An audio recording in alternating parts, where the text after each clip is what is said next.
ఏప్రిల్లో కొత్త పార్టీ ప్రకటన ప్రచారంపై క్లారిటీ ఇచ్చిన తెలంగాణ జాగృతి అధ్యక్షురాలు కల్వకుంట్ల కవిత.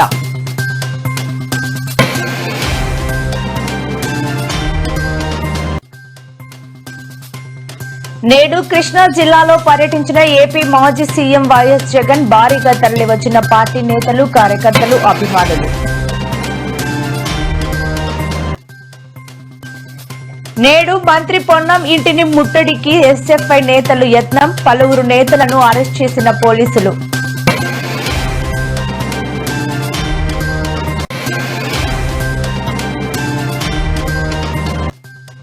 మంగళగిరిలో 70వ రోజు ప్రజా దర్బార్ నిర్వహించిన మంత్రి లోకేష్. టీడీపీ కేంద్ర కార్యాలయానికి భారీగా తరలివచ్చిన ప్రజలు, కార్యకర్తలు.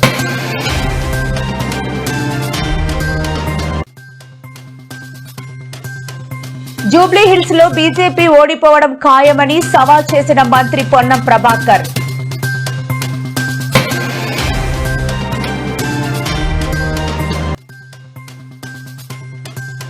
లండన్ పర్యటనలో ఉన్న AP CM Chandrababu.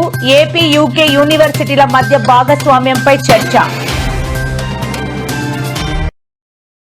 March to ఏప్రిల్లో